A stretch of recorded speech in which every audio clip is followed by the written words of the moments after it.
Savez-vous que les miracles de Dieu sont reliés à la présence de Dieu? Si je veux avoir des miracles dans ma vie, il faudra que j'aie la présence de Dieu. Or, je ne peux pas avoir la présence de Dieu si je consacre tout mon temps pour les choses de ce monde. Il faut qu'il y ait dans ma vie du temps mis à part, seul avec Dieu. Moi et Dieu sur la montagne. Jésus montait et se séparait, se mettait à part du monde pour être sur la montagne avec son Père. Et c'est au travers de cela qu'il a reçu de Dieu toutes les instructions pour choisir sans se tromper ses disciples, pour connaître exactement ce que Dieu voulait lui dire, parce que l'intimité avec Dieu lui donnait la capacité d'entendre la voix de Dieu. Combien de fois nous prenons des décisions sans consulter Dieu parce que nous ne sommes pas habitués à entendre la voix de Dieu, ou peut-être nous ne prenons pas le temps d'entrer dans cette communion avec Dieu pour chercher Dieu jusqu'à ce que l'on entende sa voix. Et quand nous prenons des décisions qui ne sont pas demandées et consultées envers l'Éternel, il arrive que nous nous blessions, il arrive que nous nous trompions. Alléluia. Mais Dieu veut nous donner sa présence. Tout le monde a besoin de porter la présence de Dieu. Et ce n'est pas une question d'âge, d'homme ou de femme, d'instruction ou d'éducation, mais c'est un privilège qui nous a été donné. Le voile du temple a été déchiré, du haut vers le bas, et maintenant la présence de Dieu est déversée sur la terre. Et la présence de Dieu veut habiter dans ce temple, dans mon temple, dans ton temple. Dieu veut faire résidence dans ta maison intérieure. Et à partir de cette maison intérieure, il veut te guider. Il veut te parler. C'est au travers de cette résidence intérieure que tu vas avoir le témoignage, selon l'Esprit de Dieu, de savoir si tu dois aller à droite ou si tu dois aller à gauche. Alléluia. Mais nous avons besoin de cultiver sa présence. Cultiver sa présence. Alléluia. Gloire à Jésus. Amen. Sa présence vient dans nos vies parce que nous marchons fidèlement avec Dieu. Je vais vous dire 3 choses pour lesquelles sa présence vient dans nos vies. Sa présence vient dans nos vies parce que nous marchons fidèlement avec Dieu. Avec Dieu. Pas sans Dieu, avec Dieu. Le matin, tu te lèves, tu es avec Dieu. Le soir, tu te couches, tu es avec Dieu. Une des plus belles figures de la Bible.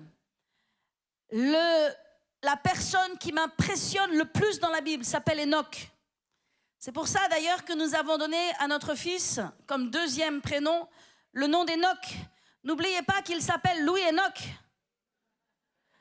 En honneur de Enoch, parce que Enoch est la personne qui me touche le plus.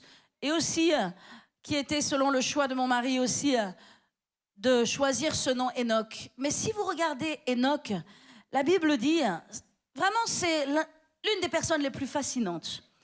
Il est parlé si peu à son sujet, et pourtant sa vie nous raconte tellement de choses.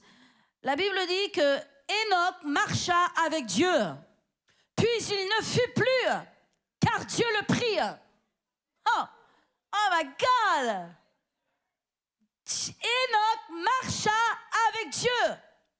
Enoch avait une telle relation avec Dieu. Il avait une telle présence de Dieu dans sa vie. Il avait une telle communion, une telle intimité avec Dieu qu'il y a eu un moment où Dieu a dit « Oh, ok, viens avec moi maintenant.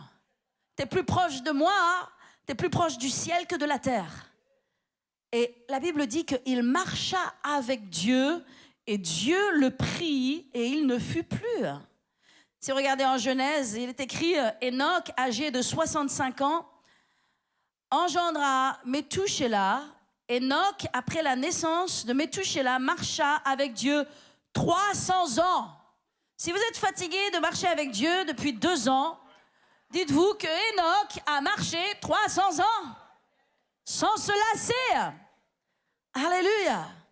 Et il engendra des fils et des filles, et tous les jours de la vie d'Enoch furent de 365 ans. Ça veut dire que pendant 65 ans, il n'a pas marché avec Dieu. Mais au bout de 65 ans, il a pris la décision de marcher avec Dieu.